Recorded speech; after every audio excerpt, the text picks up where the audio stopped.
Pemerintah adalah inisiator rancangan undang-undang pemilihan kepala daerah. Ini dilakukan untuk mereview pilkada secara langsung yang berusia hampir satu dasawarsa. Meruaknya konflik horizontal, biaya politik mahal hingga banyaknya politik uang menjadi alasan yang melatar belakanginya. Opsi pilkada lewat DPRD termasuk yang diusulkan, selain opsi status quo atau mempertahankan pilkada langsung. Tapi apa tanggapan publik atas polemik perlu tidaknya pilkada langsung dan pilkada lewat DPRD?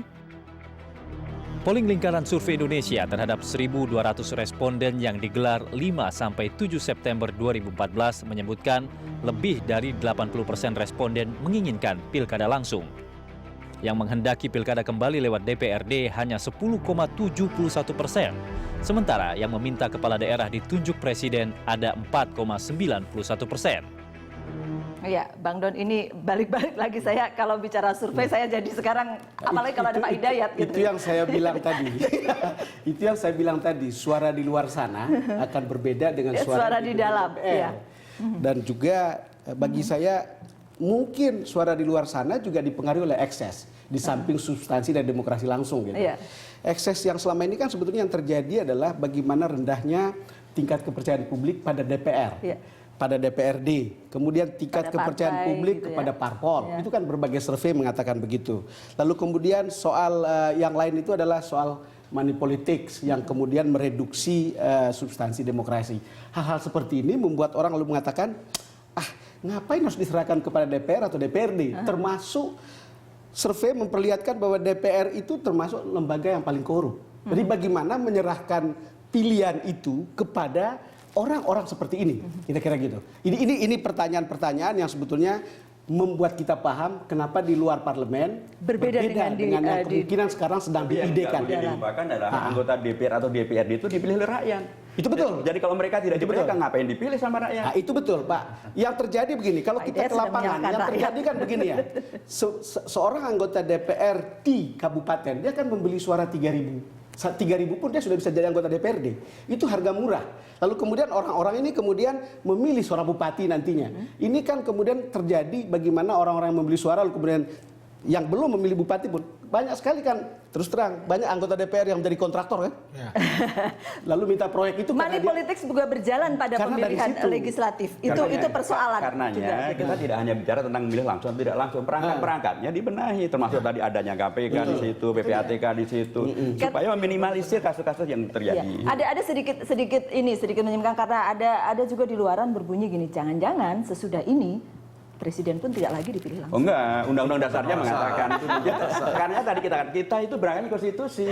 Rujuklah konstitusi. Kalau undang-undang dasar tegas presiden dipilih langsung. Jangan dibikin. Tapi kan bisa diamandemen, Pak, UUD. Bisa.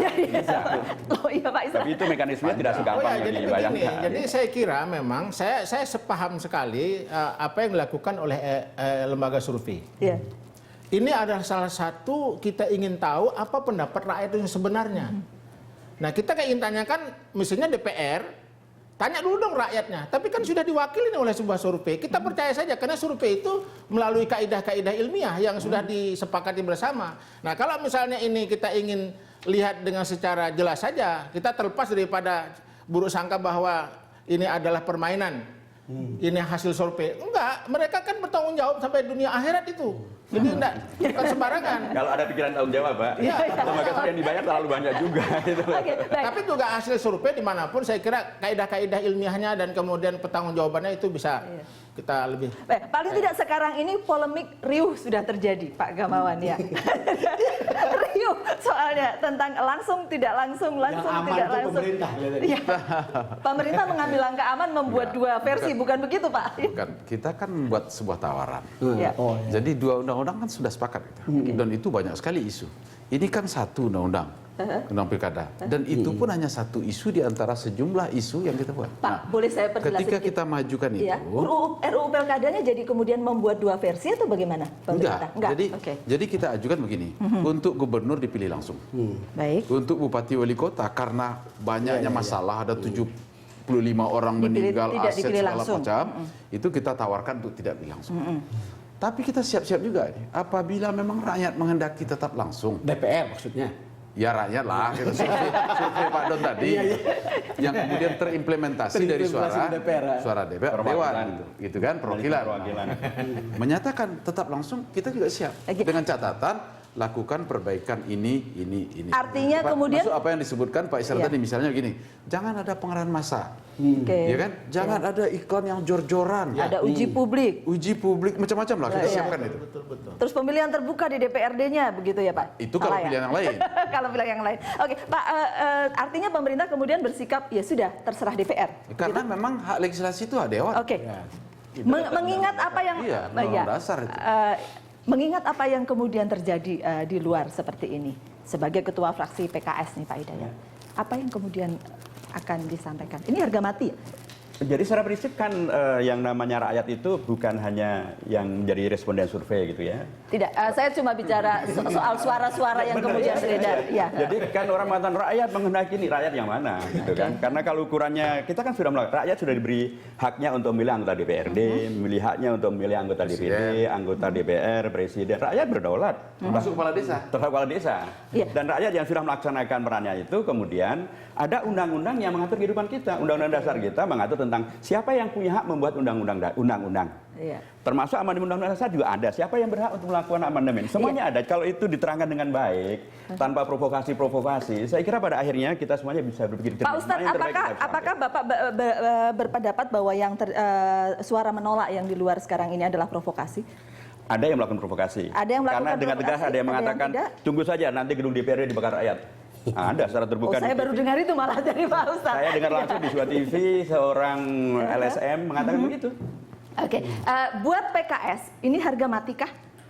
Kalau dalam konteks hidup dunia ini nggak ada yang namanya harga mati. Oke, ada opsi lainnya nggak selain itu kemudian? Kan ini kan sebentar lagi 23 September sampai ada hari ini, paripurna. Sampai hari ini ijtihad kami dipilih secara tidak langsung, dipilih oleh wakil rakyat di DPRD.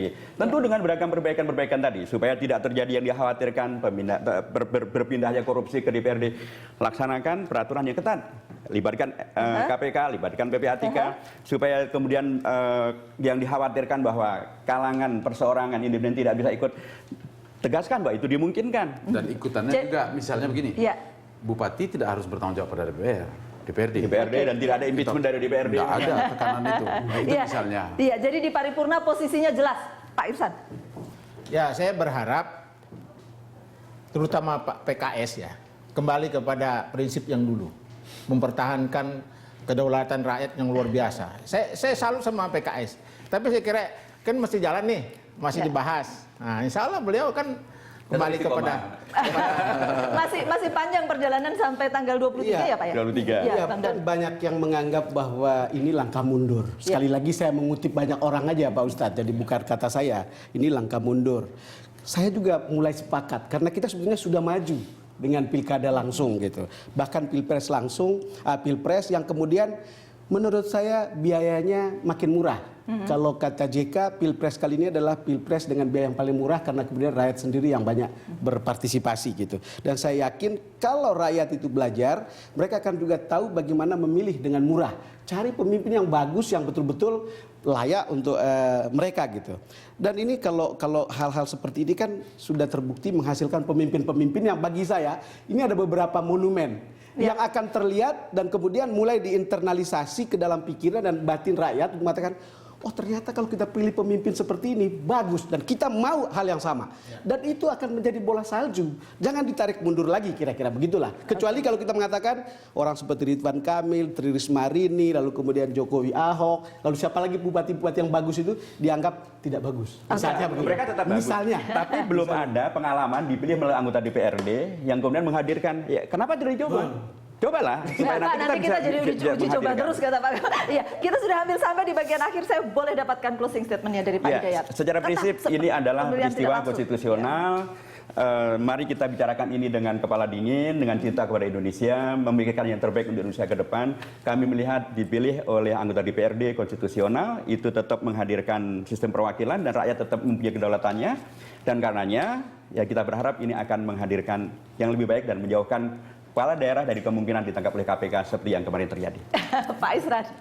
Ya, saya atas nama Bupati, Wali Kota, ya, sekaligus mewakili seluruh rakyat yang ada di situ, berharap bahwa jangan sampai hak kedaulatan yang 5 tahun sekali ini diambil kembali oleh partai politik. Saya yakin dan saya percaya, saya bersangka positif kepada saudara-saudara saya dan teman-teman yang di Senayan sana, dia akan mengembalikan hak kedaulatan itu kembali kepada rakyat secara langsung. Iya, toh masih ada waktu untuk kemudian. Masih ada. Pak Gamawan. Ya, closing saya, tidak ada jaminan dari 2 opsi itu tidak akan menimbulkan masalah. Iya, betul. Tuh. Yang perlu kita ikhtiarkan adalah mencoba untuk merumuskan sedemikian rupa untuk mengurangi setiap pilihan itu. Masalah-masalah yang bisa mengurangi ditimbulkan. masalah di setiap pilihan, Ya. itu yang kemudian Ya. bisa dilakukan ya Itu Pak kita Gamawan ya. Bang Don. Ya, kali ini saya hanya bisa bilang teman-teman di DPR, dengarlah suara yang ada di luar sana. Baik. Jadi jangan menutup diri dari sana. Bapak-bapak Oke. Bapak-bapak sekali lagi terima kasih sudah hadir di The Headlines dan demikian The Headlines kali ini. Sampai jumpa pekan depan.